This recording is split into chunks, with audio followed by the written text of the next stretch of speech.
안녕하세요. 오늘도 사연살롱을 찾아주셔서 감사합니다. 저는 결혼을 준비하는 과정에서 예비 시어머니의 충격적인 진면모를 확인한 30대 여성입니다. 충격적인 진면모라고 말씀드렸으니 좋은 모습이 아닐 거라는 예상은 하시겠죠? 맞아요. 정말 좋은 모습은 아니었어요. 아주 나쁘고 미운 모습이었죠. 예랑이와 정말 운명이라고 생각했던 제가 이런 시부모님을 만나 저 스스로 행운아라고 생각했던 제가 파혼까지 했으니까 말이에요. 시부모님, 특히나 시어머니 행동에는 다 이유가 있었고 온통 거짓이었어요. 꼬리가 길면 밟힌다는데 저는 전혀 몰랐죠. 이래서 공부만 한 사람들이 때론 어리석다고 하는 건가 봐요. 그런 제가 어떻게 시어머니의 진면모를 알게 되었는지 궁금하시죠? 이제 차근차근 설명해 드릴게요. 저는 2대째 의사 직업을 이어온 의사 집안에서 외동딸로 태어났어요. 할아버지가 정형외과 의사시고 아버지가 안과 의사세요. 사실 아버지는 통기타를 치는 멋진 뮤지션이 되고 싶었어요. 하지만 아버지는 쉽게 밴드 동아리에 가입할 수 없었어요. 할아버지 때문이었죠. 할아버지는 의사인 당신의 대를 이어 자식 중 하나 이상은 의사가 되어야 한다고 어릴 때부터 입이 닳도록 말했어요. 내가 얼마나 힘들게 여기까지 왔는지, 너희들이 어떻게 삼시세끼 먹고 지내는지 다들 그걸 모르지 않는다고 생각한다. 아버지는 말이야, 남의 땅에 농사를 지어 근근히 살아가는 집안에서 개천에 용이 나듯 의사가 되었어. 얼마나 가난했는지 하루에 한 끼를 굶는 건 아무렇지 않았고 매일 도시락을 싸가는 게 소원이었지. 어떻게 해서든 가난에서 벗어나고 싶었고 그래서 의사가 되기로 결심한 거야. 손에 굳은 살이 박힐 정도로 매일 코피를 쏟는 게 당연할 정도로 공부를 했다. 그래서 결국 아버지는 해냈어. 의대에 붙었지. 아버지가 살던 동네에서 의대에 간 놈은 아버지밖에 없었어. 개천에서 난 용이라고 사람들이 어찌나 칭찬을 하던지 마을에서 잔치가 열리고 난리도 아니었다. 그렇게 최종적으로 의사가 되어서 아버지는 너희 할아버지 할머니를 호강시켜줬어. 그것뿐이냐? 너희 엄마를 만나 너희들을 부족함 없이 키웠어. 이제 아버지의 소원은 그것 하나야. 너희 5남매 중에 의사가 하나 나오는 것. 둘이어도 좋고 셋이어도 좋다. 하지만 하나는 꼭 나와야 돼. 내가 그렇게 만들 거다. 그러니 다들 공부 열심히 해. 알겠지? 그래서 장남인 아버지는 뮤지션의 길을 포기하고 공부를 했고 의대에 진학했어요. 물론 아버지는 지금도 여전히 음악을 사랑하세요. 안과에 흐르는 음악도 모두 아버지가 리스트업한 음악일 정도로요. 하지만 할아버지의 욕심은 여기서 그치질 않았죠. 사실 할아버지는 저를 처음부터 예뻐하진 않았어요. 제가 장남의 딸이기 때문이었죠. 할아버지는 당신의 딸들, 저에게는 고모들이죠. 고모들이 딸이어서 영특하지 못해 의사가 되지 못했다고 생각했어요. 그래서 저도 마찬가지라고 생각했던 거죠. 하지만 손주들 중 제가 가장 영특했어요. 사실 작은아버지도 의사고 아들만 셋이에요. 그런데 작은아버지의 아들들은 공부에 취미가 없었어요. 제가 한 번도 받아보지 못한 점수를 받더라고요. 그런데도 기죽는 거 하나 없었어요. 물론 작은아버지는 할아버지를 볼 면목이 없어서 명절 이외에는 할아버지를 찾아가지 않았어요. 반면에 저희 아버지는 영특한 저를 자주 할아버지에게 데리고 갔어요. 그리고 할아버지도 제가 영재원에 갈 정도로 영특하다는 사실을 알고 저를 예뻐하기 시작했죠. 그러면서 할아버지는 제게 의사가 되어야 한다고 했어요. 수연아, 공부를 잘하는 사람은 의사가 되어야 한다. 의사가 되면 얼마나 좋은 줄 아니? 너도 자신만만하게 살 수 있고 남을 위한 일이니 보람도 크지. 그러니 너는 커서 꼭 의사가 되어야 한다. 그리고 아버지도 어머니도 제가 의사가 되길 바라셨죠. 그래서 저는 어릴 때부터 공부를 열심히 했어요. 그리고 저는 순탄하게 의대에 합격했죠. 그때 아버지도 그랬지만 할아버지가 얼마나 기뻐했는지 몰라요. 할아버지는 당시 병원에 계셨는데 제 합격 소식을 듣고 기력이 없는 와중에도 저를 따뜻하게 안아주셨어요. 수연아, 나는 네가 의사가 될 줄 알았다. 아직 의사는 아니지만 나는 네가 포기하지 않을 거란 걸 알아. 이대로 멋진 의사가 돼주렴. 할아버지가 기도하마. 그리고 아들아, 수연애비야. 내가 지금 가지고 있는 건물을 너한테 줄 테니 거기에 나중에 수연이 개원시켜라. 이게 내가 수연이에게 해줄 수 있는 마지막 선물 같구나. 아버지, 무슨 소리세요? 수연이 개원은 제가 알아서 해줄 테니까 걱정 마세요. 그래 아버지, 무슨 형한테 건물을 줘요. 아무리 아버지가 원하는 대로 소녀가 의사가 됐지만 그거랑 건물은 완전 다른 거라고요. 약속대로 형제들끼리 나눌게요. 너는 지금 그런 소리가 하고 싶어? 지금 아버지가 아프신데? 그건 그거고 이건 이거지. 아주 좋겠어. 의사 딸 둬서 건물 준다는 소리도 듣고. 형, 솔직히 말해. 수연이 개원시켜주라는 게 아니라 형 병원 옮길 거지? 아직 받지도 않았는데 그런 고민은 왜 해? 그나저나 너 말이 좀 뾰족하다. 그러게 잘난 아들 의사 만들어보지 그랬어. 뭐? 형 말 다 했어? 애가 내 마음대로 돼? 따지고 보면 형이 수연이 의사 맞는 것도 아니잖아. 그냥 얘가 스스로 잘한 거지. 자식이 어떻게 내 마음대로 되냐? 그리고 우리 아들들이 수연이보다 머리는 더 좋을걸? 걔네들은 그냥 엉덩이 힘이 약한 것뿐이야. 그걸 근성이라고 하지. 근성도 특기라면 특기야. 능력이라고. 형, 정말 다들 그만하지 못해. 그깟 건물이 뭐라고 이렇게 어린애처럼 싸우는 거냐? 너희들이 싸운다고 해도 내 마음은 변함이 없다. 애초에 수연이를 주려고 했던 것도 아니야. 의사 손주가 생기면 그 아이를 위해 쓰기로 한 거다. 그러니 번복은 없어. 아버지, 그럼 딸들인 우리한테는 건물을 애초에 줄 생각이 없었단 말이에요? 왜 없어? 너희들도 의사 자식 만들면 주려고 했다. 3대째 의사 집안이라는 타이틀은 없겠지만 그것도 염두했어. 그러니까 수연아, 좋은 의사가 되어라. 보람을 느낄 줄 아는 의사가 되어서 할아버지를 기쁘게 해주겠니? 저는 고개를 끄덕이고 다시 할아버지와 포옹을 했어요. 물론 할아버지는 제가 의사 면허를 따기까지 기다려주지 않으시고 돌아가셨지만요. 그래도 하늘에서 다 지켜보고 계실 거라고 생각해요. 제가 의사가 되기를 누구보다 바란 분이니까요. 그리고 저는 할아버지의 선물 덕분에 다른 친구들보다 안정적으로 공부를 할 수 있었어요. 그렇다고 열심히 하지 않은 것은 아니에요. 저는 인기과인 성형외과 레지던트에 단번에 그것도 수석으로 합격했어요. 그리고 레지던트를 하는 동안에 교수님들의 러브콜을 많이 받았죠. 다들 저보고 교수가 되라고 난리였어요. 하지만 저는 교수보다도 연구보다도 실무에 참여하고 싶었어요. 그래서 펠리오를 2년 정도 하고 나서 돌아가신 할아버지의 말씀처럼 아버지의 건물에서 개원을 하게 되어요. 제가 개원을 하자 저를 아껴주신 교수님들, 같이 공부한 동기, 선후배들, 그 밖의 지인들이 분에 넘칠 정도로 축하를 해주었죠. 누구는 화분을, 누구는 공기청정기를, 누구는 정수기를, 정말 많은 축하와 선물을 받았어요. 그러니 돌아가신 할아버지 생각도 나더라고요. 제가 이렇게 멋지게 개원한 모습을 보고 돌아가셨더라면 좋았을 텐데 하고요. 그래서 저는 다짐했어요. 한 점 부끄러움 없는 매일 매 순간 보람을 느끼는 의사가 되자고요. 할아버지가 제게 부탁한 대로 말이에요. 그런데 일에만 매진하는 저를 보며 친구들이 그러다 과로사 할 거라고 웬 생뚱맞은 걱정을 하더라고요. 너 그러다 진짜 과로사 한다? 과로사만 문제야? 우리도 잘 안 만나고 연락도 잘 안 되고 그러면 너 나중에 늙어서 고독 살 수도 있어. 왜 만나자마자 불길한 소리야. 나 아직 안 죽어.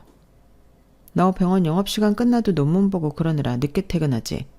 주말에도 또 논문 보고. 아니면 병원 출근하고 그러는 거 누가 알아줄 것 같아?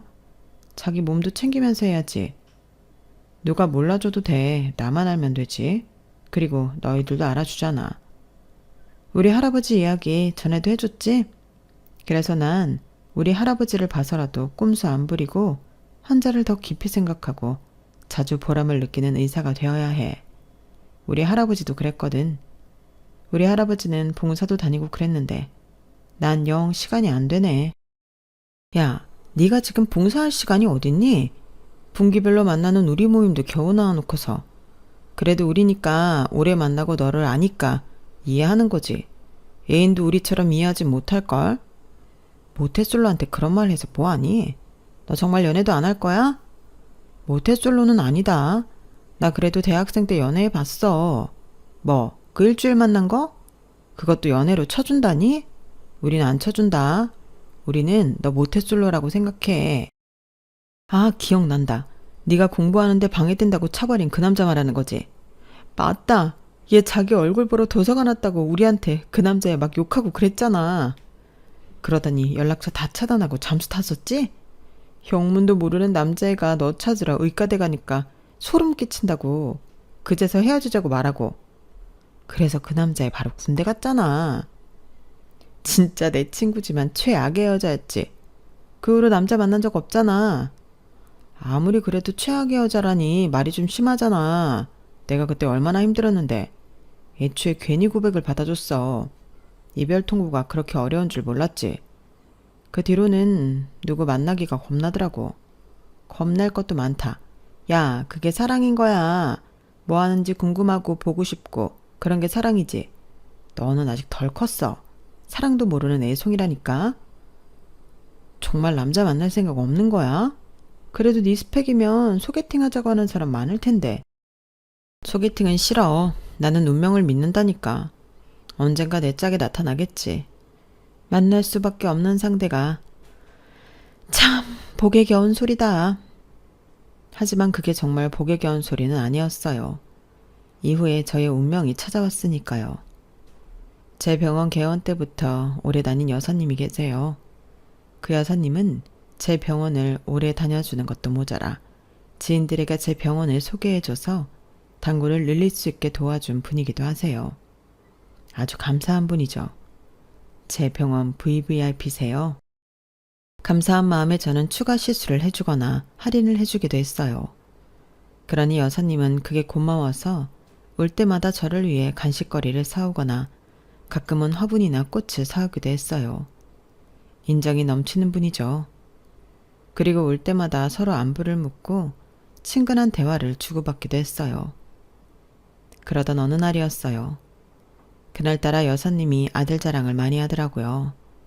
저는 잠자코 듣고 있었는데 돌연 자기 아들과 만나보지 않겠냐고 묻는 거 아니겠어요? 우리 아들도 의사예요. 성형외과 의사는 아니고 내과 의사인데 저기 근처에서 이번에 개원했어요. 아, 정말요? 전혀 몰랐네요. 내가 말을 안 했으니까. 의사 아들 있다고 하면 다들 지나치게 관심을 보인달까요? 그게 난 좀 부담스럽더라고. 네, 그러실 수 있죠. 우리 아들은 어릴 때부터 공부를 잘했어요. 영재원까지 갔는데 얘가 자유로운 영혼이라 적응을 잘 못하더라고요. 뭐 그렇다고 우리 아들이 문제가 있는 건 아니고 정말 자유로운 영혼이라 그래요. 저도 영재원 나왔는데 어디 영재원이에요? 그 큰 대형 서점 사거리에 있는 영재원이었어요. 어머, 저도 거기 나왔는데 만났을 수도 있었겠네요. 그래요? 이런 우연이 다 있네. 우리 아들은 초등학교 4학년까지만 다녔어요. 그런데 우리 아들이 의사 선생님보다 나이가 많아서 마주치지 못했을 거예요. 아, 그러시구나. 의사 선생님 나이가 어떻게 됐죠? 저 올해 36이에요. 어머, 우리 아들이랑 2살 차이네. 딱 좋다. 2살이면 딱 좋지. 안 그래요? 네, 그렇죠. 우리 아들이 또 내 말을 얼마나 잘 들어주고 다정하다고요. 원래 엄마한테 잘하는 애들이 와이프한테도 잘한다니까? 이 휴대폰, 이것도 우리 아들이 바꿔준 거예요.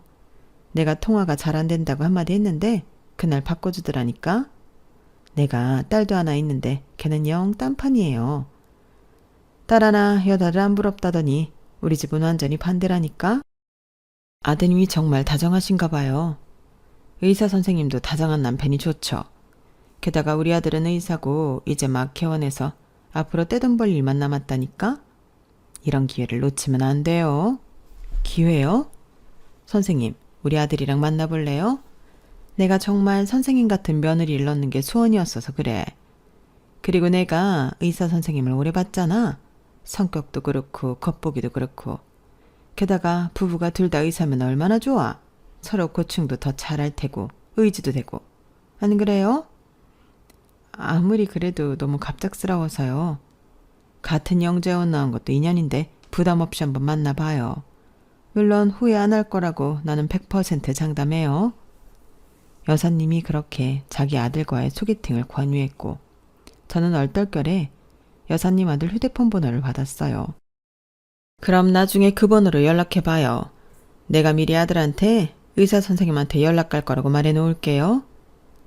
그렇게 여사님이 병원을 나가고 처음에 저는 받은 번호로 연락을 하지 않을 생각이었어요. 소개팅은 싫다고 전에도 말씀드렸잖아요. 하지만 이상한 끌림이 있었어요. 물론 단골 고객을 이런 이유로 잃을 수 없다는 생각도 있었지만 인심이 좋고 다정한 여사님을 보면서 저는 이런 시어머니라면 결혼을 해도 좋을 것 같다고 생각했으니까요. 그래서 저는 소개팅을 나가게 되었어요. 그리고 저는 소개팅도 완벽한 운명의 자리가 될 수 있다는 걸 알았죠. 소개팅은 휴대폰 번호를 받은 그 주 주말에 이루어졌는데요. 저는 레스토랑에 들어가자마자 여사님의 아들이 누구인지 알 수 있었어요. 물론 여사님과 닮은 외모 때문이기도 하지만 느낌이 왔거든요. 그리고 서로 소개를 하고 이야기를 하는데 저희는 운명처럼 공통점이 참 많았어요.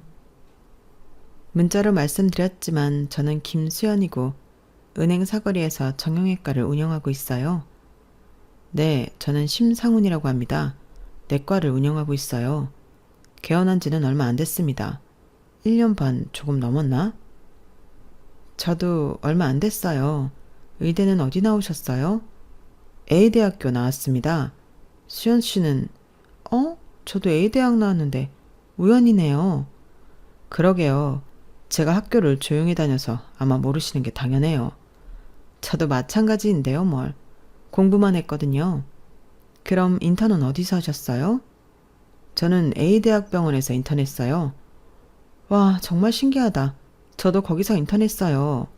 그런데 그땐 왜 못 뵀죠? 제가 인턴하고 다른 병원으로 레지던트 갔어요. 제가 존경하는 교수님이 기업원에 계셔서요. 그래서 아마 만나지는 못했을 거예요. 아, 그러셨구나. 그런데 요새 많이 바쁘시죠? 개원 초에는 이래저래 할 일이 많잖아요. 그래서 저는 친구들한테 엄청 욕먹었어요. 얼굴도 안 보여줄 거냐면서 저희 부모님 얼굴도 겨우 보는데 웃기죠? 좋은 친구들을 두셨네요. 대학 동기들이에요? 아니면 고등학교 친구? 중학교 친구들이에요. 제가 A 여자중학교 나왔거든요. 정말 우연이네요. 저는 S 남자고등학교 나왔어요. 아시죠? A 여자중학교 바로 옆에 있는 고등학교요. 정말요? 정말 엄청난 우연이네요. 저희 우연이 참 많네요. 그러게요. 운명이라고 불러도 될 것 같아요. 그것뿐 아니라 여사님 아들과 저는 가장 좋아하는 영화라든지 좋아하는 음악 장르라든지 입맛이나 심지어 원하는 신혼여행지까지 같았어요. 정말 여사님 아들의 말대로 운명이라고 해도 무방했죠. 그렇게 저희는 운명 같은 첫 만남이 끝나고 자연스럽게 사귀게 되었어요. 이제 소개팅도 운명이 된다는 제 말이 믿겨지시나요? 그리고 저는 여사님에게 직접 이 사실을 알리기 위해 여사님의 예약 날짜까지 손꼽아 기다렸어요. 여사님은 예약 날짜에 풀이 죽은 표정으로 내원했어요. 의사 선생님 죄송해요. 우리 아들이 최근에 연애를 시작한 모양이에요. 내가 그것도 모르고 많이 불편했죠? 아, 정말요? 아드님 정말 좋은 분 같던데. 정말 미안해요. 선생님 같은 여자가 또 어디 있다고. 그런데 그거 좋아해요. 아드님 저 만나러 계속 나간 거예요. 네? 정말요? 정말 의사 선생님하고 사귀는 사이가 된 거예요? 네. 알고 보니 대학 동문회 같은 병원에서 인턴도 하고 좋아하는 영화도 입맛도 그리고 부끄럽지만 신혼여행으로 어디 가고 싶은지도 같더라고요. 여사님 덕분에 제가 귀한 인연을 만났어요. 어머나, 나 어쩜 좋아. 나는 그런 줄도 모르고. 제가 상훈 씨한테 말하지 말라고 했어요. 여사님 깜짝 놀라게 해드리고 싶어서요. 제가 그렇게 말하며 환하게 웃자 여사님은 얼굴을 가리고 울기 시작했어요. 제가 놀라 여사님에게 다가가자 여사님은 좋아서 우는 거라고 고맙다고 제게 말했어요. 나는 정말 의사 선생님 같은 며느리를 원했어요. 우리 아들 주제에 맞는 며느리, 살뜰하고 나랑 딸처럼 지낼 수 있는 며느리. 아직 결혼한 건 아니지만 내가 우리 집안 사람처럼 대할게요. 정말 고마워요. 저는 그런 소리를 들으니 마음이 뿌듯했어요. 그리고 이후 저는 여사님과 남자친구와 좋은 관계를 이어갔어요. 다들 왜 연애를 하는지 알겠더라고요. 세상이 행복으로 가득 찬 기분이었어요. 일에 치여 힘들어도 힘든 것 같지 않았고요. 왜 이제껏 연애를 피했나 싶더라고요. 하지만 그것도 다 운명을 만나기 위한 발바둥이었겠죠. 그리고 저는 여사님과 더 두터운 관계를 이어갔는데 친구들은 너무 오버하는 거라고 부담스럽다고 여사님을 욕했지만 저는 그런 여사님의 태도와 행동이 귀엽게 느껴지고 좋았어요. 여사님이 어떻게 했냐고요? 여사님은 연애 초반부터 대놓고 결혼에 대해 이야기했어요. 언제는 점집에서 저와 남자친구의 사주를 봐왔다면서 결혼 날짜는 올해 가을이 좋겠다고 했죠. 수연아, 내가 너랑 우리 아들 사주를 봤는데 너희 궁합이 찰떡궁합이라지 뭐니? 하늘이 두 쪽 나도 갈라질 일이 없댄다. 얼마나 좋은 일이니? 그리고 사실 너희들한테 결혼식 날짜가 봄이 더 좋은데 봄은 이미 지났고 기다려야 하잖니? 그러니까 가을이 어떠니? 가을도 좋다던데. 가을이 얼마나 좋아. 신선하고. 야외 결혼식도 좋겠다.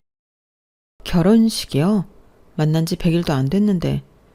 운명이 있는데 날짜가 무슨 소용이야. 너희는 운명이야. 찰떡궁합이라고.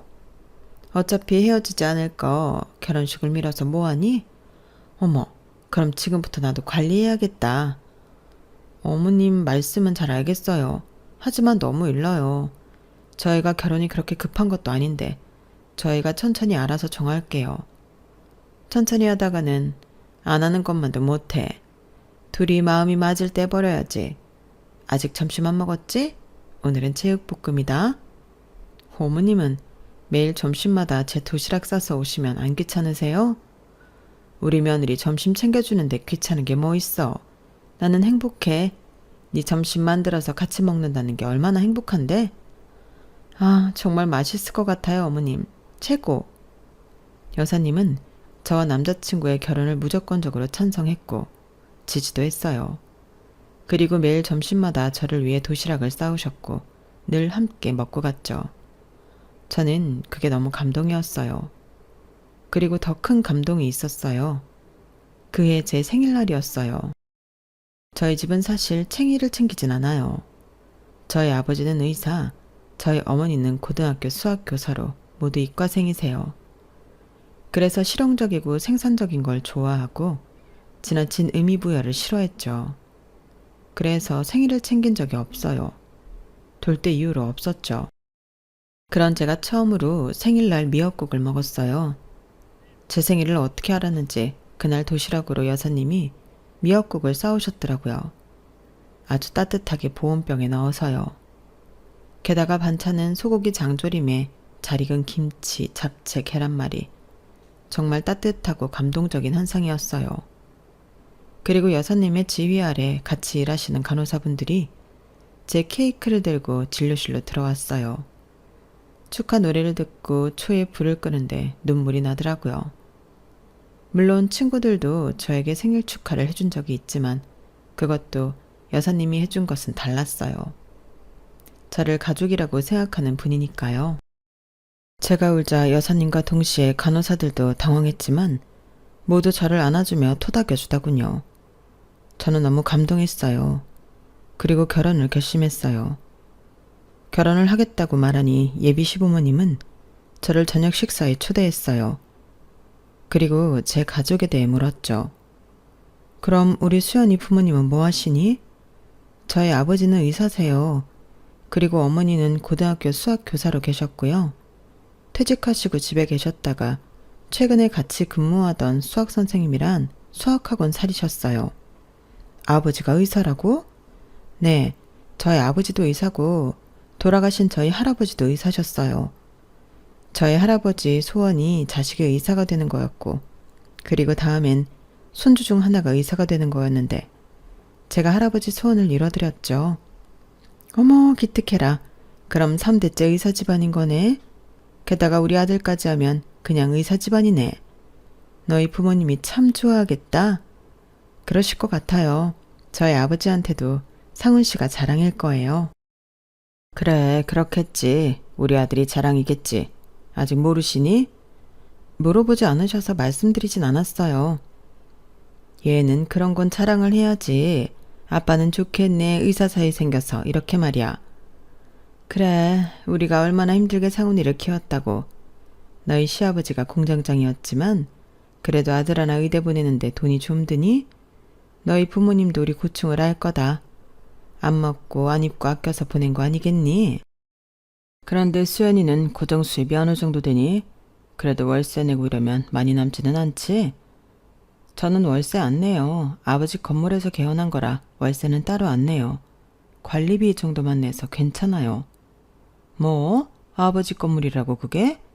네, 저희 할아버지가 저 개원시켜주라고 아버지한테 상속한 건물이에요. 그럼 아버지는? 아버지도 개인 병원 한다며? 그 건물도 설마? 그 건물은 저희 외할머니 건물이에요. 그래서 아버지도 따로 월세 안 내세요. 그럼 외할머니는 너희 어머니한테 상속한대? 아마 그러실 것 같은데 아직 정정하세요. 아직도 매일 아침에 산책 나가시는데요. 그래, 이래야지. 이게 맞는 거지. 네? 아니, 우리 아들이 드디어 제 짝을 만났구나 싶어서. 우리 아들이니까 너처럼 귀한 애를 만나지 안 그러니? 내가 우리 아들 뼈 빠지게 키운 보람이 있어. 그러면서 시어머니가 시누이가 깎은 복숭아를 제 입에 넣어주었어요. 그리고 시누이가 칼을 내려놓고 핀잔을 줬죠. 엄마 아빠는 좋겠네. 그렇게 분수에 맞춰서 살라더니 엄마 아빠 분수에 맞는 며느리 둬서 앞으로 꽃길만 있겠어? 너는 말을 왜 그렇게 가시도치게 하니? 듣는 새언니 기분 나쁘겠다. 그럼 엄마 말이 틀렸어? 사람이 분수에 맞춰 살아야지. 너는 복숭아나 깎아. 시누이가 궁시렁거리며 마저 복숭아를 깎았고 저는 불편한 기분이 들었지만 그냥 넘어갔어요. 그리고 저는 결혼 준비를 시작했고 결혼 준비는 대부분 시어머니와 함께 했어요. 얘랑은 개원한 지 얼마 되지 않아 저보다 시간이 더 없었거든요. 그래서 시어머니는 매일 병원으로 저를 찾아왔고 함께 결혼 준비를 했어요. 그리고 그날이 왔어요. 시어머니와 예물을 보러 가기로 한 날이요. 그날은 처음부터 뭔가 이상했어요. 시어머니가 진료실로 들어오자마자 도장이 있냐고 묻더라고요. 아가야, 지금 도장 있니? 네, 도장이야 있죠. 왜요? 그럼 이 서류에 도장 찍어라. 이건 혼인신고서잖아요. 그래, 우리 아들 건 우리 아들이 작성한 거야. 너희들 바빠서 시간 없잖아. 이런 건 빨리빨리 해치워야 한단다. 그러니까 너도 빨리 작성해서 도장 찍고 오늘 나랑 가서 서류 내고 오자꾸나. 네? 상훈 씨랑 식 올리고 천천히 하기로 했는데 그런 말은 안 하던가요? 그런 말 없던데? 상훈이도 말만 그렇게 하지. 빨리 너랑 법적으로 부부가 되고 싶지. 안 그래? 너는 남자 마음을 영 모른다. 그러더니 시어머니는 정말 제가 혼인신고서를 작성하고 도장을 찍기를 기다렸어요. 저는 좋게 시어머니를 타일렀죠. 그러니 시어머니는 예랑이와의 결혼에 마음이 떠났냐고 다그쳤어요. 너 설마 우리 상훈이랑 결혼하는 거 싫니? 마음이 뜬 거야? 아니요, 어머님. 제가 왜 그러겠어요. 저희 상견례도 다 했고 그럴 리 없잖아요. 다만 저는 이런 문제는 상훈 씨랑 둘이 상의하고 싶을 뿐이에요. 내가 껴서 기분 나쁘다는 소리니? 너 그렇게 안 봤는데 말을 서운하게 하는구나. 서운하게 들리셨다면 죄송해요. 그래도 저희 두 사람이 법적으로 부부가 되는 일인데 같이 가서 제출하고 싶어요. 그게 더 의미가 있잖아요. 어머님은 마음이 너그러우시니까 제 마음을 이해할 거예요. 그렇죠, 어머님? 이해하시죠? 절대 어머님이 껴서 불편한 게 아니에요. 제가 그렇게 말하자 시어머니는 마음이 누그러졌는지 아무 말도 안 했어요. 그리고 저희는 예물을 보러 갔죠. 그런데 시어머니가 생전 묻지도 않던 저희 부모님 안부를 묻더라고요. 사돈 어른들은 잘 계시니? 병원이랑 학원은 문제 없고? 네, 아버지 병원에는 사람이 늘 많아요.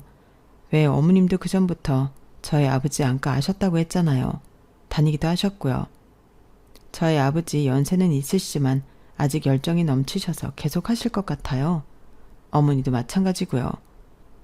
그 사이에 학원생이 더 늘었다던데요. 저희 어머니가 가르치시는 데에는 재주가 뛰어나세요.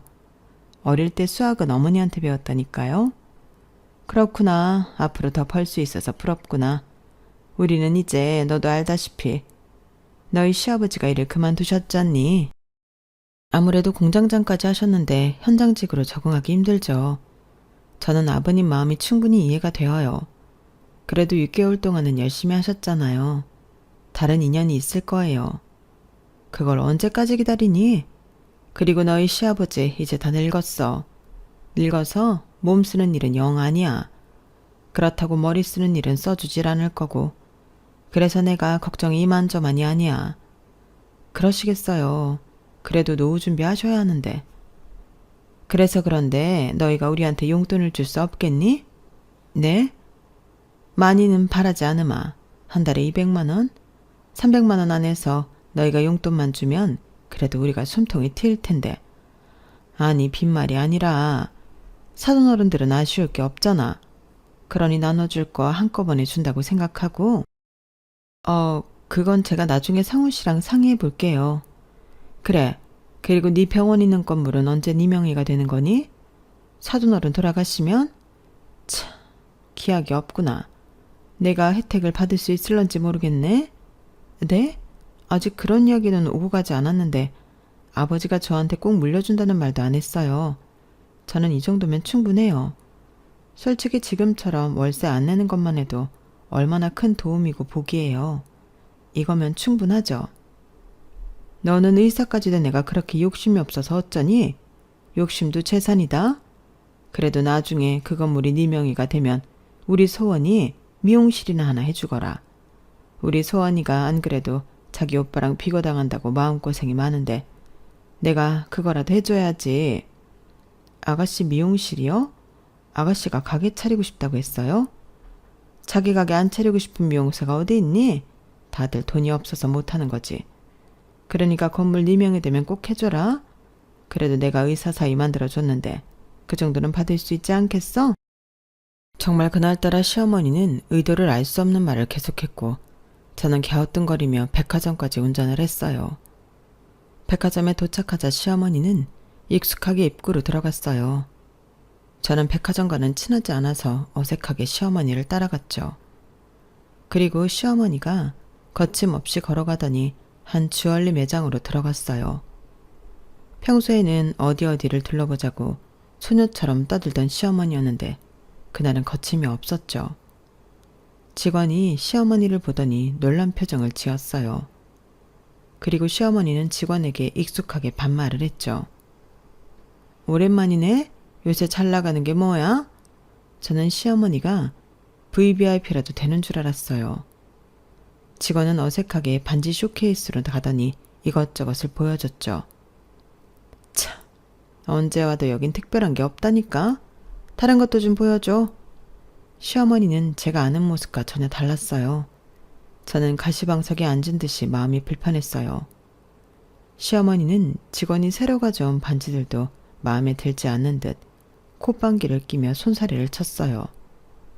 정말 발전이 없네. 이런 브랜드에서 일하는 거 부끄럽지도 않아? 다른 거 더 보여드릴게요. 됐고, 걔는 어딨어? 병가 내셨어요? 몸이 좀 안 좋으셔서. 몸이 안 좋긴 무슨, 나약해 빠져가지고. 그래서 이 험한 세상을 어떻게 살아가겠다는 건지. 걔 부모가 불쌍하다. 어머님, 여기 아시는 분이 있으세요? 아, 잘 아는 건 아니고 예전에 알던 사이였어. 우리 아가가 신경 쓸 애는 아니야.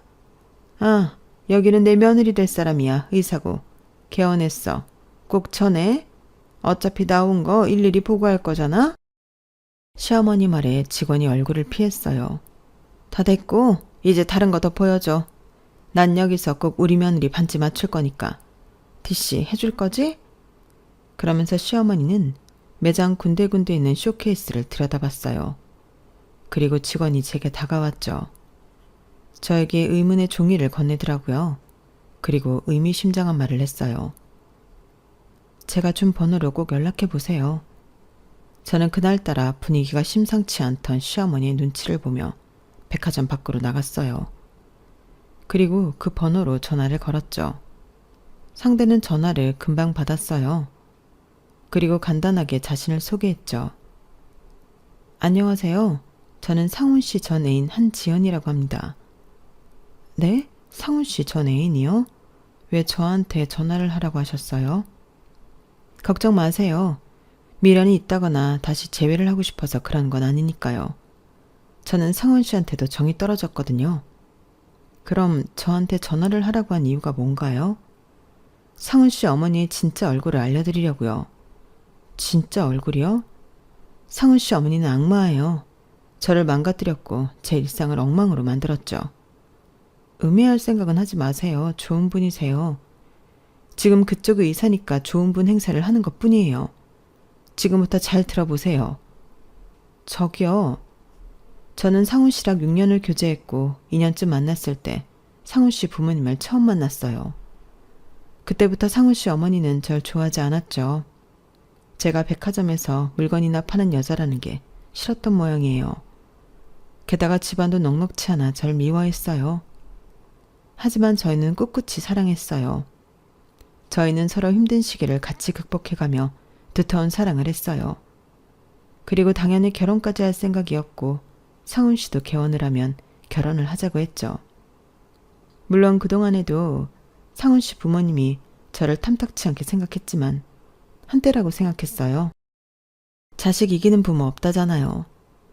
그래서 저는 매주 상훈 씨 부모님을 찾아가 밥도 해드리고 과일도 깎아드리고 비위도 맞추고 그랬어요. 그리고 마침내 상훈 씨가 개원을 하게 됐어요. 개원을 하고 저희는 결혼 준비를 시작했고 겹경사로 아이까지 생겼어요. 아이요? 정말이에요? 네, 상훈 씨 아이를 임신했어요. 저희는 이렇게까지 했는데 반대하실 리 없다고 생각했어요. 찾아가 말씀드렸죠. 하지만 반대하더군요. 대놓고 아이를 지으라고 말했어요. 저 같은 여자한테 귀한 우리 핏줄을 남길 수 없다고까지 했고요.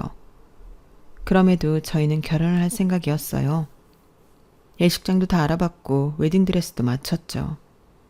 그런데 매일, 정말 매일 상훈 씨 어머니가 매장으로 찾아와 깽판을 부렸어요. 주얼리가 뒤엉켜 엉망이 되고 제 머리카락을 뜯기고 발로 걷어차이고 결국엔 스트레스로 하혈까지 했어요.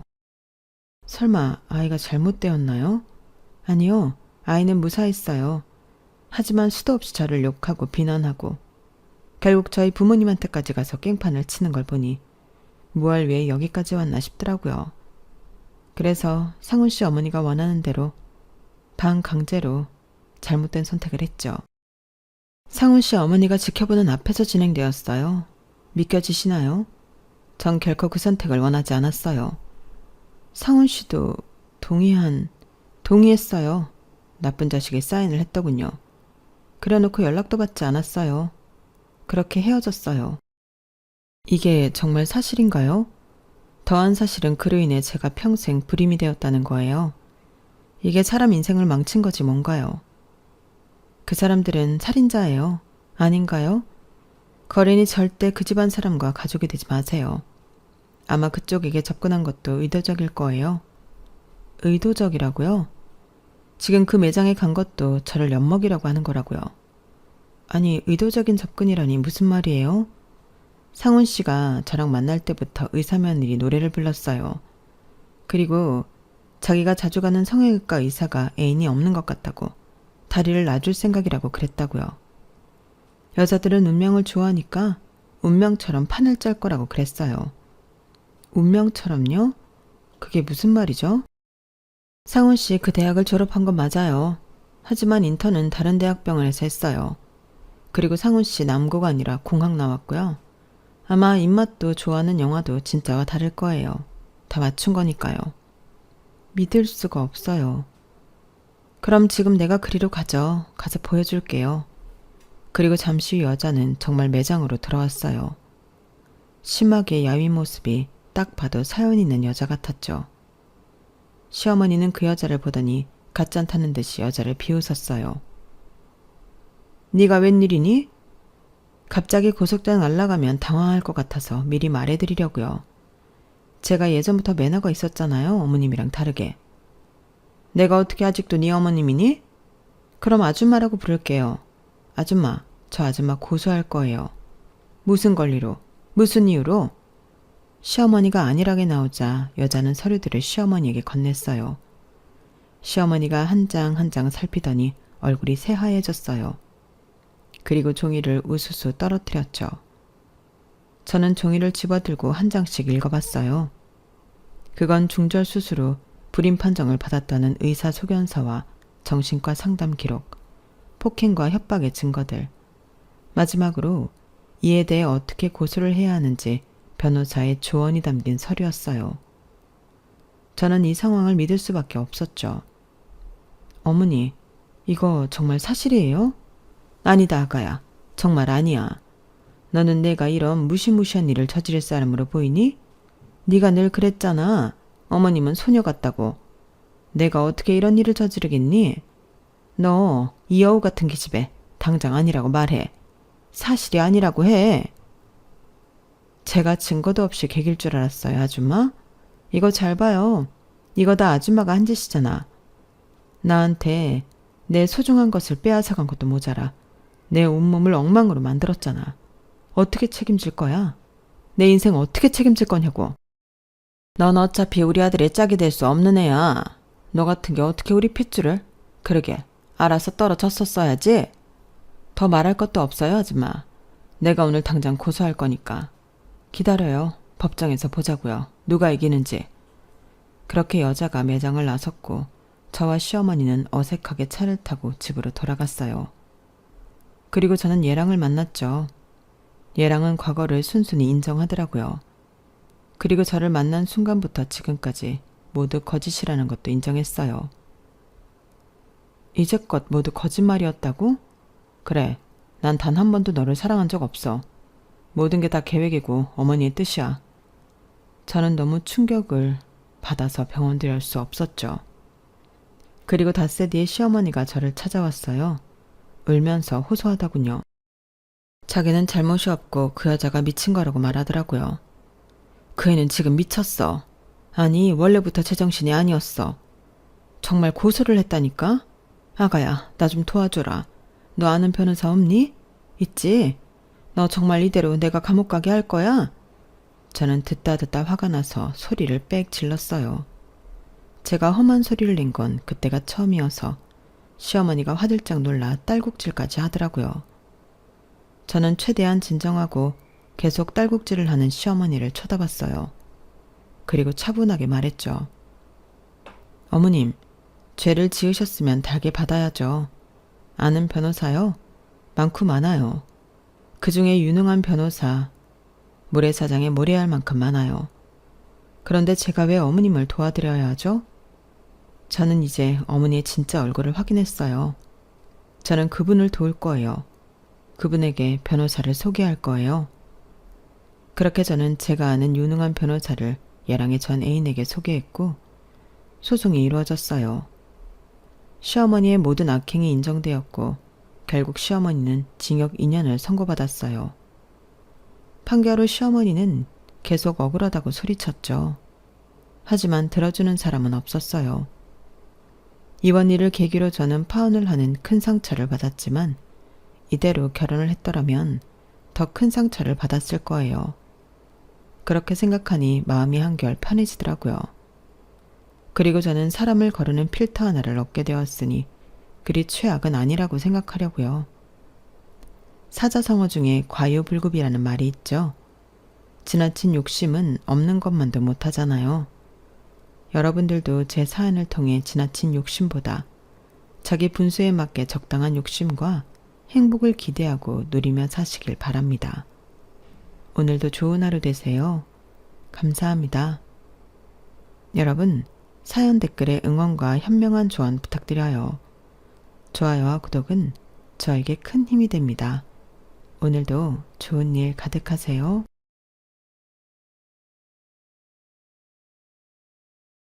안녕하세요. 오늘도 사연살롱을 찾아주셔서 감사합니다.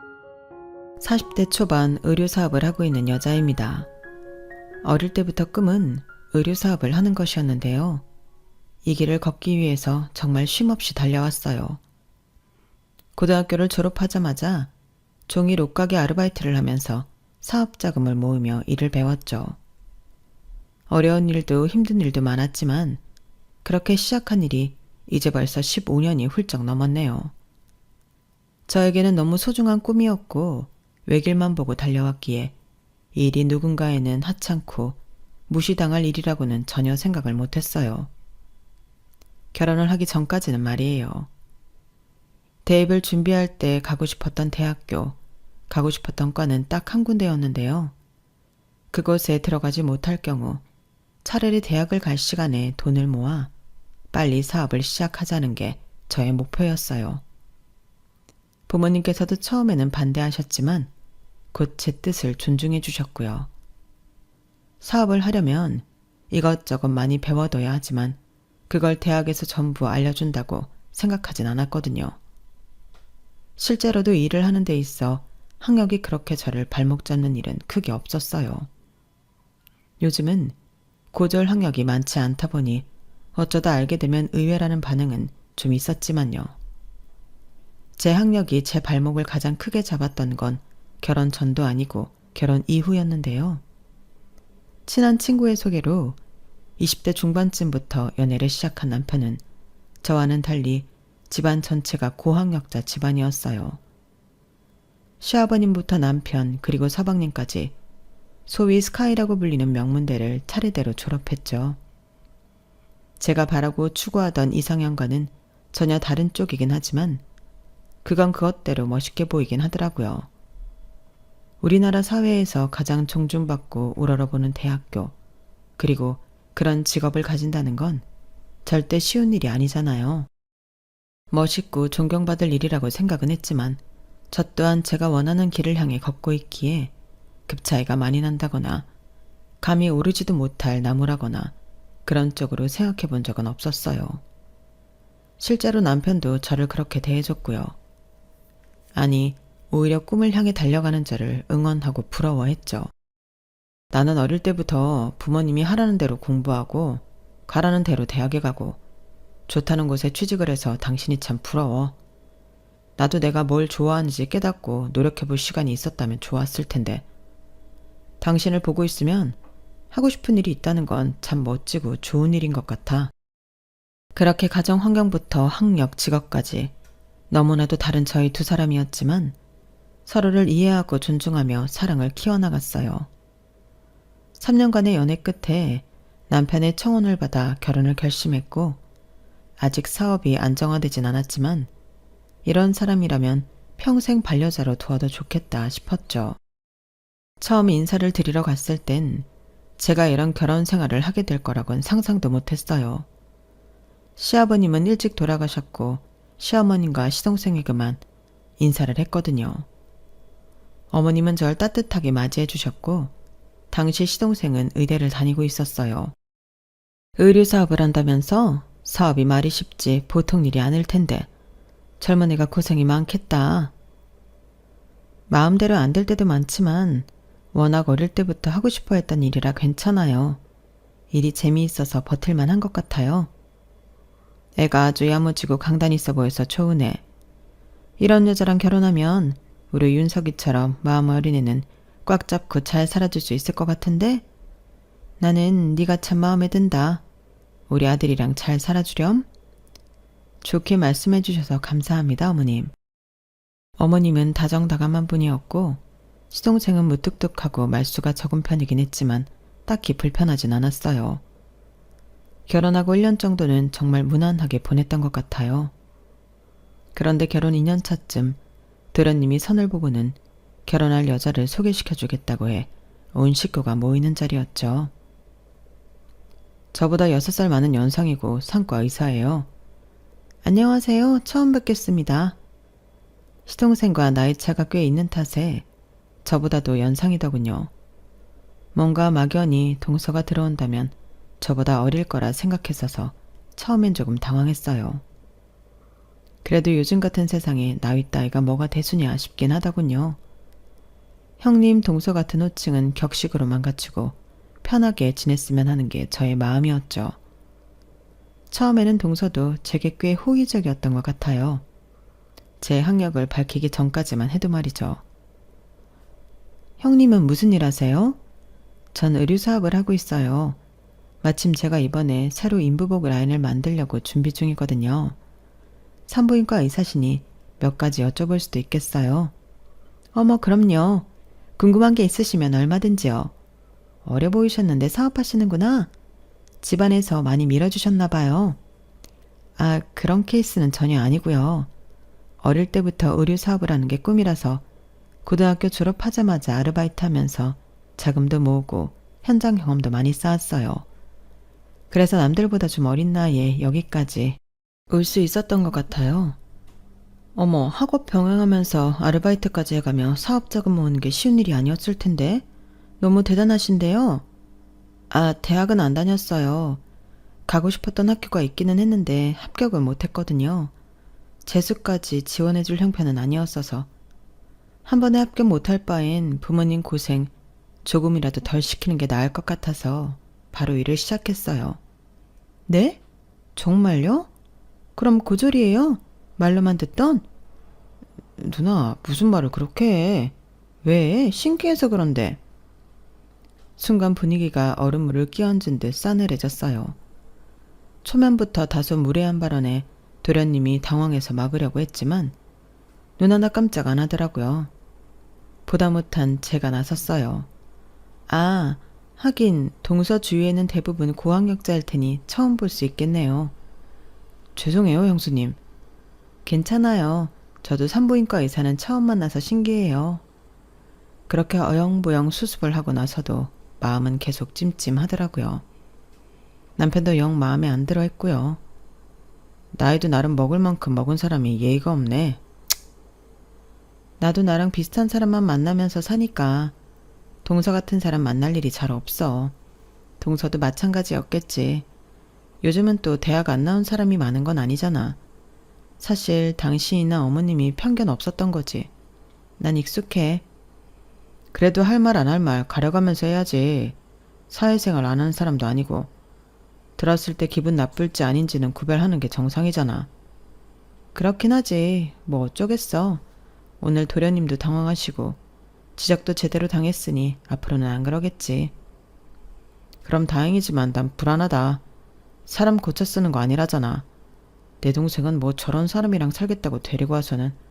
에휴, 좋은 점이 있으니 좋아하게 됐겠지. 너무 나쁘게만 생각하지 말자. 오래 보면 또 다른 면이 보일 수 있잖아. 그래도 그날은 처음 만난 자리였고 아직 동서에 대해 잘 모르기도 하니 저도 내심 동서를 괜찮은 사람일 거라고 믿고 싶었던 모양이에요. 워낙 엘리트 코스만 밟아온 사람이니 너무 낯설어서 그랬을 거라고 최대한 좋게 생각하려고 노력했죠. 하지만 그건 시작에 불과했어요. 결혼 전엔 딱히 마주칠 일이 없으니 몰랐지만 결혼을 하고 나니 본격적으로 시작이 되더군요. 동서는 저학력자들을 혐오한다고 표현해도 이상하지 않을 만큼 학력에 집착하면서 어떻게든 저를 한 번이라도 더 무시하려고 노력하는 것 같더라고요. 가족들 앞에서 그랬다가 주의를 받은 기억이 있어서 그런지는 몰라도 그 후로는 대놓고 그런다기보다 둘만 있는 타이밍에 은근하고 교묘하게 저를 기분 나쁘게 했어요. 무슨 말만 하면 고졸이라서 힘들었겠다, 무시받지 않냐?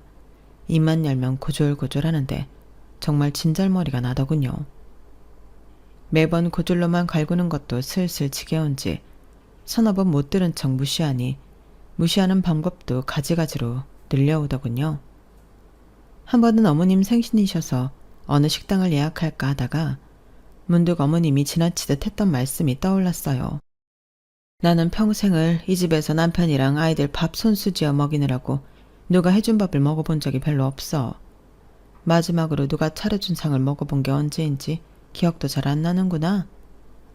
딱히 며느리들한테 상 차려달라고 한 말씀은 아니었고 살아온 이야기를 하시면서 지나가듯 하신 말씀이었지만 이상하게 그 말씀이 가슴에 콕 와닿더라고요.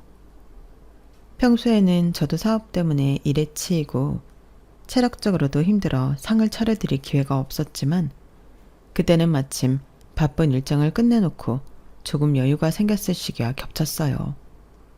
이때가 아니면 언제 또 어머님 생신상을 챙겨보겠나 싶어서 제가 직접 나섰죠. 동서야 워낙 병원 일로 지치고 힘들 테니 도와달라거나 같이 하자는 말은 입 밖으로도 안 꺼냈어요. 차리는 김에 식구들 다 같이 먹을 상을 차린다는 생각으로 요리를 준비하기로 했어요.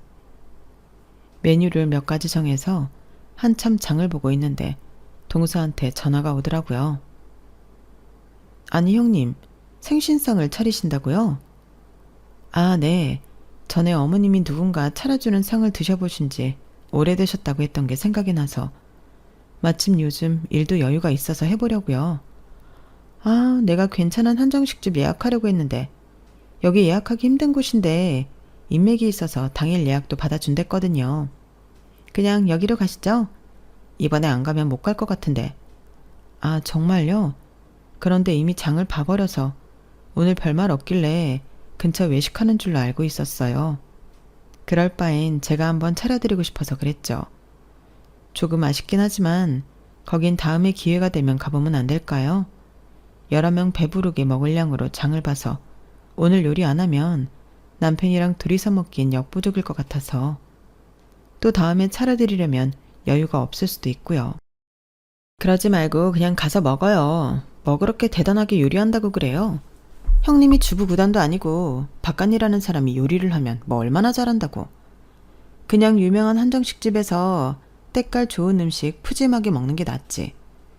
거긴 임금님 수라상 부럽지 않게 나오는데 집에서 서툴게 차린 밥상보다야 훨씬 낫지 않겠어요? 그 말에 잠깐 마음이 흔들리긴 하더라고요. 순간 장 본 걸 그냥 어머님과 동선에 나눠주고 식당에 가야 하나 싶었지만 그래도 오늘이 아니면 또 이렇게 마음 먹고 생신상 차려드리기가 쉽지 않을 것 같아 마음 단단히 먹고 부탁 아닌 부탁을 했죠. 동서가 먼저 전화를 줬으면 동서 뜻에 따랐을 것 같은데 아까 말한 것처럼 이미 준비를 하고 있던 중이라 좀 어려울 것 같아요. 혼자 준비할 생각이니 너무 부담 갖지 말고 같이 식사해요. 나름대로 정중하게 이야기하니 더 이상 그 한정식집 이야기를 꺼내지는 않더라고요. 그래서 안심하고 식사를 준비했죠. 미역국은 물론이고 갈비찜, 된장찌개, 조기구이까지 준비를 해서 푸짐하게 상을 차려냈어요. 남편도 감탄을 하더라고요. 와, 우리 엄마 너무 좋으시겠다. 우리 와이프한테 나도 이런 상 받아본 적 없는데. 아유, 일하는 애가 무슨 이렇게 상다리가 휘어지게 차렸어. 안 그래도 힘들 텐데. 그래도 여유 있을 때 해드려야죠. 저도 간만에 시간도 있고 체력도 있어서 차려봤어요. 맛있게 드셔주시면 그것만으로도 너무 뿌듯할 것 같아요. 상차림이 끝나가 슬슬 식탁에 자리를 잡고 앉으려는데 가장 늦게 동서가 나타났어요. 현관문 열리자마자 동서는 냄새부터 맡더니 이렇게 말하더군요. 음식 냄새가 집에 꽉 찼네요. 정말로 형님이 직접 하신 거예요? 배달 음식 아니고요? 여보, 또 무슨 말을 그렇게 해. 아니, 요즘 음식을 이렇게까지 직접 하는 사람이 어딨어? TV 보니까 며느리들이 배달 음식 시켜서 그릇에 옮겨놓고는 직접 요리한 척 한다길래 혹시 형님도 그러셨나 해서 물어봤지. 형님, 행여나 오해는 하지 마세요. 바깥 음식만큼 때깔이 좋아 보여서 물어본 거니까요. 칭찬이에요, 칭찬. 그렇게 보인다면 다행이네요. 어설퍼 보일까봐 걱정했는데 정성 쏟은 보람이 있다는 거니까. 뭐 그렇긴 한데 좀 옛날 스타일이긴 하죠. 요새는 밖에서 먹는 게 더 정갈하고 냄새도 안 배고 좋은데 제가 어머님 위해서 요즘 엄청 핫한 한정식 레스토랑 예약해두려고 했거든요. 그런데 형님이 굳이 직접 하시겠다고 우겨서 그 아까운 기회를 날려버렸지 뭐예요. 나름 사회 시선 신경 안 쓰고 자유롭게 살아온 분이라 사고가 유연하실 줄 알았는데 이럴 땐 또 고지식한 면이 있으시더라고요. 다른 건 몰라도 이렇게나 뜬금없이 제 정성을 또 저의 학력이 연관되는 말로 내려치라고 하니 속에서 울컥 감정이 올라오더라고요. 그때였어요. 어머님께서 미역국을 한술 뜨시더니 이렇게 말씀하시더군요. 세상에, 난 이렇게 맛있는 미역국은 태어나서 처음 먹어보는구나. 내 입맛에 맞춰 내가 만든 미역국보다 훨씬 맛있어. 아무리 유명한 식당에 가더라도 이보다 맛있을 수는 없을 것 같구나. 그 말에 나를 세웠던 마음이 순식간에 흐물하게 녹아내리더라고요. 어머님, 입맛에 맞으세요? 다행이에요. 너 진짜 음식할 줄 안다. 이렇게 손 많이 가는 걸 언제 다 했대? 요즘 너 같은 며느리가 없는데 내가 참 복받았다. 그 말에 동서가 머쓱하게 웃으면서 그러더군요. 어머님, 그래도 다음엔 제가 코스를 준비해 볼게요. 정성도 좋지만 먹고 나서 이걸 또 언제 다 치우겠어요? 괜히 여럿고생이죠. 요즘은 분위기도 중요하잖아요. 고급스러운 데서 분위기도 챙기고 예쁘게 차려입고 가족들끼리 기념사진도 찍으면 좋잖아요. 내 생일인데 누가 뭐 예쁘게 꾸며주길 바라겠니? 나는 한 그릇을 먹어도 이런 밥이 고맙고 날 위해 이렇게 해주려는 마음이 더 귀하다. 어머님은 웃지도 않으시고 그렇게 말씀하시더니 제 앞에도 반찬을 몇 가지 더 얹어놔 주셨어요. 그 고요하고도 단호한 말씀에 동서도 입을 꼭 다물더군요. 어머님께서 그렇게 길을 세워주신 덕분에 얼마나 감사하고 뿌듯했는지 모르겠어요. 평소 입이 짧으신 어머님께서 한 그릇 싹싹 비워드시는 걸 보고 남편과 서방님께서도 환히 웃으며 좋아하셨죠. 그날 당시에는 너무 기분 좋았지만 그날 일이 동서를 더 자극시켰는지 저를 향한 히스테릭한 무시와 차별은 더 심해지기만 했어요. 딸이 그림 그리는 것에 관심이 많아서 주말에 아이와 함께 그림을 그리는 사진을 가족 단톡방에 보낸 적이 있었어요. 시어머님께서는 사진을 보고는 너무 귀엽다며 좋아하셨죠. 하진이가 엄마를 닮아서 그림을 잘 그리네. 딸도 디자이너 되려고 하나? 괜찮은 디자이너로 크려면 하진이는 꼭 대학 보내셔야 해요, 형님. 요즘은 미대도 성적 많이 보던데. 괜찮은 학교 보내려면 어릴 때부터 공부 습관 들여야 해요. 벌써부터 이렇게 그림이나 그리고 헛바람 들이면 학습에 공백 생기고 공부 습관도 안 들어요. 뭐 수준에 맞게 키우는 거겠지만. 여보, 하진이 교육은 형이랑 형수님이 알아서 시키겠지. 당신 참견 좀 하지 말어. 걱정이 돼서 그러지. 그래도 나름대로 우리 집 식구들 다 고학력자인데 형님만 고졸이잖아.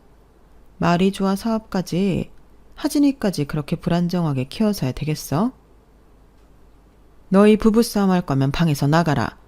귀여운 손주 사진 보면서 기분 좋았는데 교육이 어쩌니 저쩌니. 너네는 애부터 낳고 그런 소리 해라. 어머님께서 쓴소리로 정리하니 그제서야 조용해지더군요. 아이까지 건드리니 저도 더 이상 못 참겠더라고요. 동서가 다음에 면전에서도 그런 소리를 뱉으면 절대 참지 않고 본때를 보여줘야겠다고 생각했어요.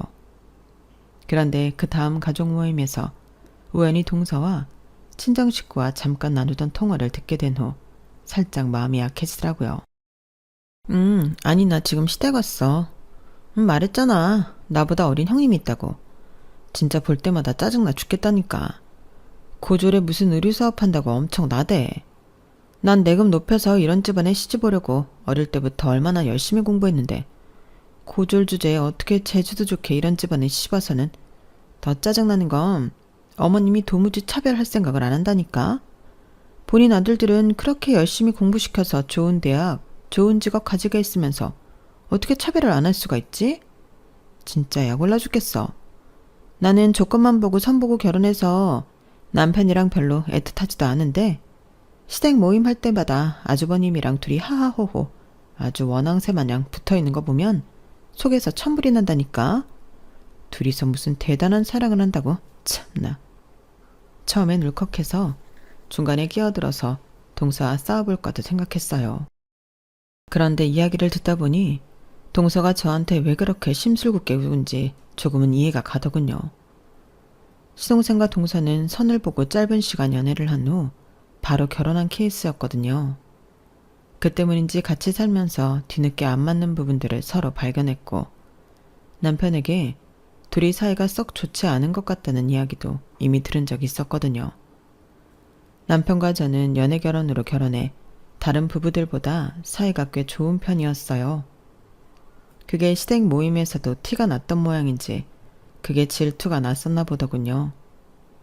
그렇게 잘난 사람이 겨우 그런 이유도 그렇게 무시하던 고졸 형님에게 열등감을 느낀다는 게 참 우습기도 하고 한편으로는 안쓰럽기도 하더군요. 동서가 어떤 환경에서 그렇게 애써서 여기까지 왔는지 알 것도 같았지만 그렇다고 무작정 이해해 줄 이유는 없다고 생각했어요.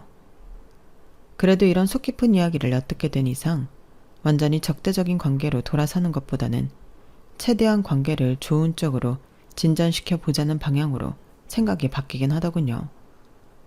그래서 큰맘 먹고 동서의 생일날 제가 직접 만든 편한 홈웨어를 동서에게 선물했어요.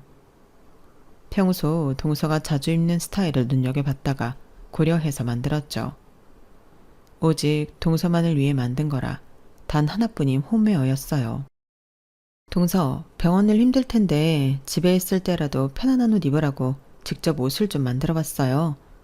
이런 스타일 좋아하시는 것 같아서 참고해서 만들어봤는데 어떠세요? 동서는 포장된 상자를 퉁명스럽게 바라보더니 그 자리에서 뜯어보더군요.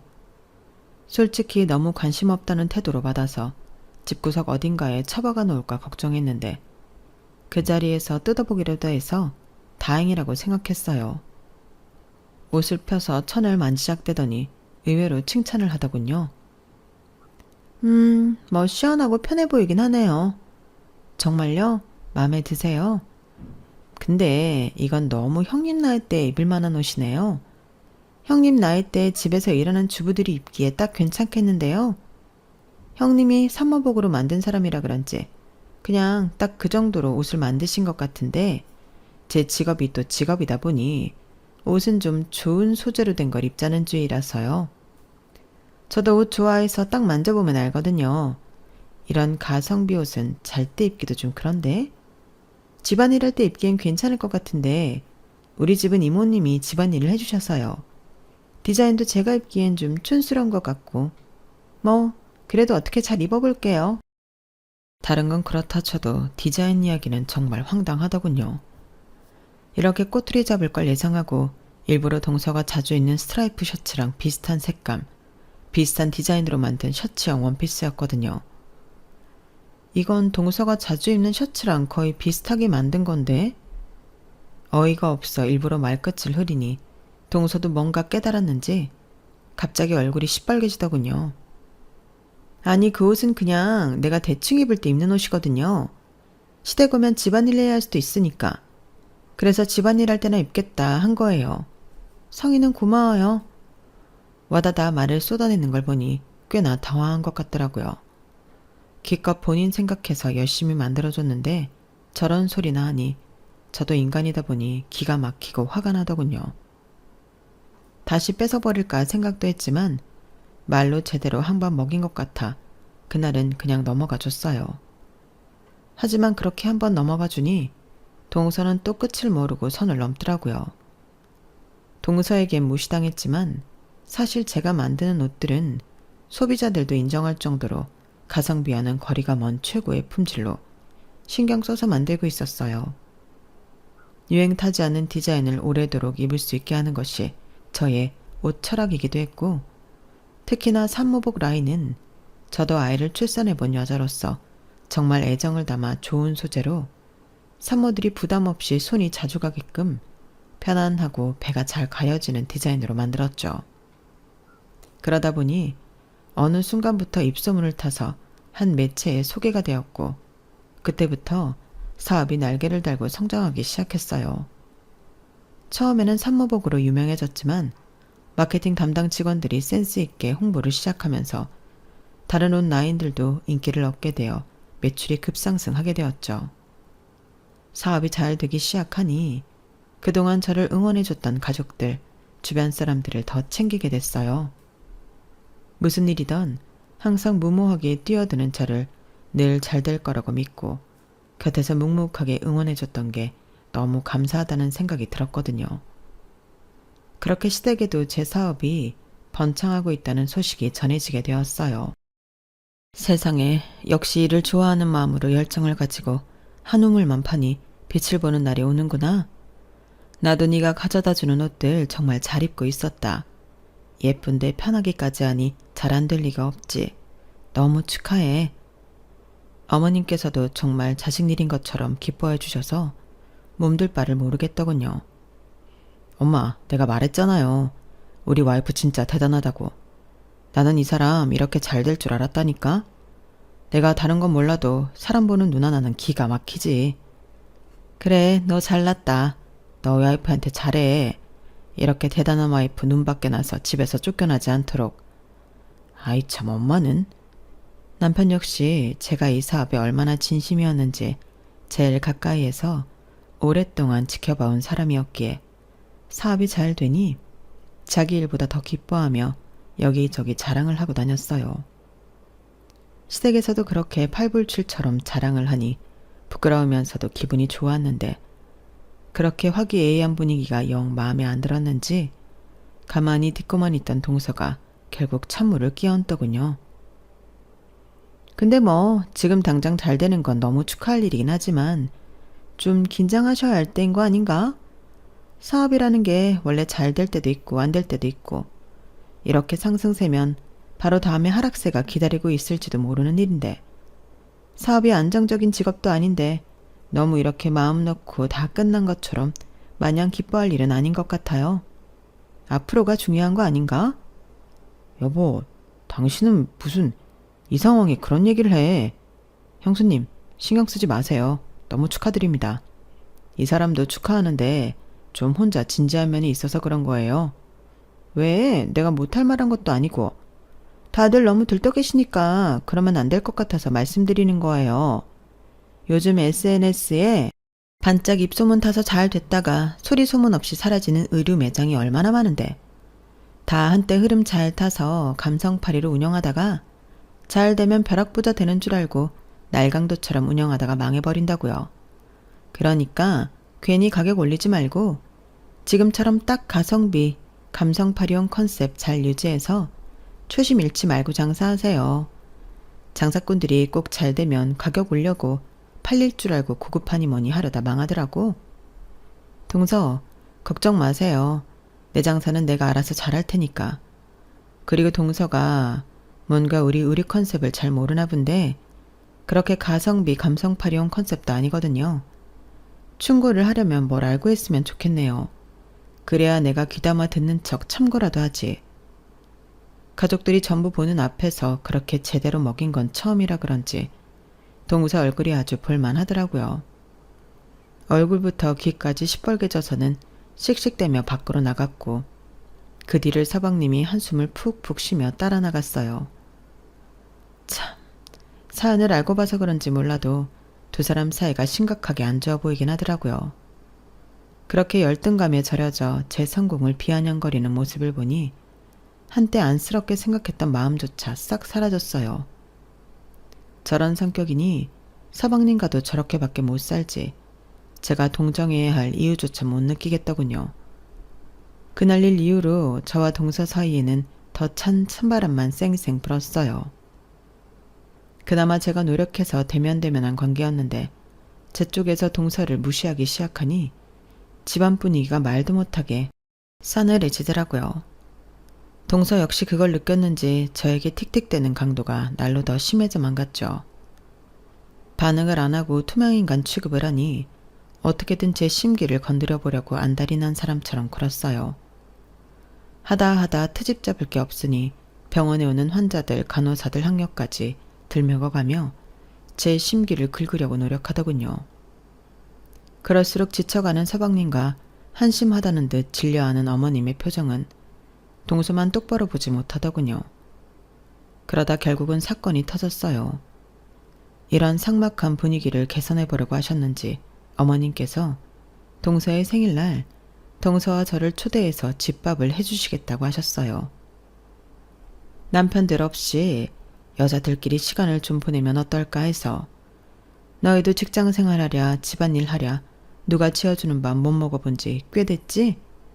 오랜만에 나도 솜씨 좀 발휘해볼까 해서 솔직히 만날 때마다 일부러 저를 저격해서 못된 말만 하는 동서를 굳이 만나고 싶진 않았지만 어머님의 의도를 알 것 같아 거절하는 게 쉽지 않더라고요. 그래서 그냥 가기로 했어요. 동서는 본인 생일에 어머님께서 생일상을 차려주겠다는데 안 올 이유가 없었겠죠. 그렇게 처음으로 남자들은 빼놓고 시댁 여자들만 모임을 하게 됐어요. 어머님께서는 혼자 어떻게 다 하셨는지 상도 푸짐하게 차려내셨더라고요. 어머님 너무 고생하셨어요. 일찍 부르시지. 아유, 아니야. 이 정도는 해야 다들 여기까지 온 보람을 느낄 거 아니니. 맛있게 먹어주고 즐겁게 보내다 가면 그걸로 충분해. 어머님께서 이렇게 하시니 오늘은 동서가 무슨 말을 하더라도 불편한 기색 내뱉지 않고 즐거운 척 있다가 가야겠다 싶었어요. 다행히 동서도 어머님의 정성에 조금은 감격한 느낌이었고 기분이 좋아 보이더라고요. 어머님께선 우선 예민한 동서 기분을 좀 풀어놔야겠다 싶으셨는지 동서에게 잘 안 하시던 칭찬도 늘어놓으시더라고요. 우리 의사 며느리 다른 집 가면 어화둥둥이라던데 내가 잘 못 챙겨준 것 같아서 한 생명이 건강하게 태어날 수 있게 좋은 일 하는 사람인데 든든히 챙겨 먹고 건강해야지. 환자들의 건강도 중요하지만 의사도 건강해야 해. 감사합니다, 어머님. 어머님도 그렇게 생각하고 계실 줄은 몰랐어요. 아들도 의사라서 그러신지 의사라는 직업에 대해서 딱히 특별하게 생각 안 하시는 줄 알았거든요. 특별하게 생각 안 하기는 의사가 보통 중요한 일을 하는 것도 아닌데 일일이 말은 안 해도 존경스럽게 생각할 만한 직업이지. 동서는 확실히 인정 욕구가 강했는지 자신을 띄워주는 어머님의 말씀에 기분이 째지게 좋아 보이더라고요. 그 말씀에 대충 장단은 맞춰드렸지만 굳이 제 입으로 몇 마디 더 보태고 싶진 않았어요. 매번 저를 무시하기만 하는 인간에게 너는 대단하다고 제 입으로 추켜 세우고 싶진 않았거든요. 그런 제 마음을 눈치챈 건지 어머님이 준비하신 생일상이 식탁 위를 가득 채울 때쯤 갑자기 동서가 다시 심술을 부리기 시작하더군요. 어머님 근데요. 이 좁은 식탁에서 저희 셋이 밥을 같이 먹나요? 세 사람 정도 앉기엔 충분한 식탁인데 왜 불편하니? 그게 아니라요. 오늘만큼은 어머님한테 모처럼 의사로서 대접도 받았는데 굳이 고졸인 형님이랑 겸상하고 싶지가 않아서요. 밖에서는 저렇게 학력 낮은 사람들이랑은 같이 밥상머리에 앉아서 밥도 안 먹거든요. 뭐라고? 너 지금 그게 할 말이니? 아니, 같이 밥상머리에 앉아서 밥만 먹을 수 있나요? 같이 먹다 보면 자연스럽게 이야기도 한두 마디 오가는데 뭐 수준이 맞아야 같이 먹죠. 학력이 낮은 분들이랑 식사를 하면 꼭 무식한 소리를 한마디씩 해서 제 입맛을 뚝 떨어뜨리더라고요. 오늘은 어머님이 제 생일이라고 이렇게 정성스럽게 차려주신 음식인데 입맛 떨어지면 아깝잖아요. 맛있게 먹고 싶어서 그래요. 아, 저 인간 또 시작이네 싶어 저도 모르게 표정이 굳었는데 순간 어머님 표정을 보니 어머님 표정이 더 싸늘하게 굳어있어 흠칫 놀랐어요. 예, 그러는 넌 대체 나랑은 어떻게 겸상을 하니? 네? 어머님이 왜요? 어머님은 괜찮죠? 저랑 수준이 맞있잖아요. 너랑 내가 수준이 맞을 리가 있겠니? 너는 대단하신 명문대 나온 대단하신 의사고 나는 고등학교도 졸업 못한 중졸 가정부인데? 네? 어머님, 그게 무슨 말씀이세요? 너는 이 집에 남편이랑 시아버지 직업만 보고 들어오니 몰랐겠지만 이 집에 너 같은 고학력자만 있는 건 아니란다. 너는 너희 집에서 다 지원해주고 네 꿈을 위해서 노력해서 의사가 될 수 있었겠지만 아닌 사람도 있는 거야. 그런데 너랑 환경과 꿈이 좀 달랐다고 해서 사람을 그렇게 무시해도 되는 거니? 겸상했을 때 너만 입맛 떨어지는 거 아니야. 너랑 같이 밥 먹을 때마다 네가 그딴 소리 할 때마다 내 입맛도 뚝뚝 떨어져. 알고는 있니? 어머님, 잠시만요. 저는 전혀 몰랐어요. 어머님이 중졸이신지요? 왜? 몰랐으면 이 집안에 시집도 안 왔을 거니? 내가 시집살이 할 때 시부모님이 꼭 너 같았어.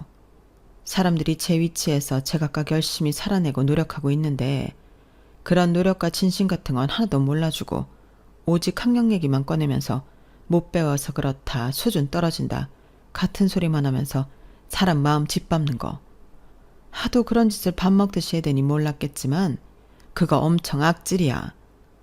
내 작은 아들이 어쩌다 이런 여자를 만났는지 내가 매번 불쌍해서 가슴이 미어지다가도 우리 가족이니 받아들이자. 잘해주다 보면 그 삐뚤어진 마음도 나아지겠지 해서 노력했는데 너는 더 이상은 안 되겠다. 너는 어떻게든 너보다 어린 네 형님 짓밟고 싶었겠지만 네가 짓밟은 건 한 사람만이 아니야. 네가 그동안 한 말들 내가 다 담아두고 있었다. 어머님은 갑자기 벌떡 일어나시더니 안방으로 가 핸드폰을 가져오셨어요. 그리고 녹음하신 내용들을 트셨죠. 거기엔 평소에 동서가 자기보다 학력이 낮은 의사들, 간호사들, 그리고 저소득층 환자들까지 무시하고 차별하던 발언들이 담겨 있었어요. 너 그렇게 잘난 척 해대는 의사 생활 이런 식으로 하고 있었던 게 밝혀져도 계속할 수 있을까? 어머님, 이게 뭐예요? 그동안 제가 하던 말들을 다 녹음하신 거예요? 그래, 솔직히 네가 한 말들 의사윤리에 어긋난다고 생각해. 환자가 어떤 환경이든 상관없이 정성으로 돌봐야지. 의사가 그런 걸 재는 게 말이 되니? 내 아들도 의사지만 내 아들은 그 오랜 기간 병원에서 일하면서 너 같은 소리 한 적 한 번도 없다. 너 같은 의사는 의사 자격도 없어.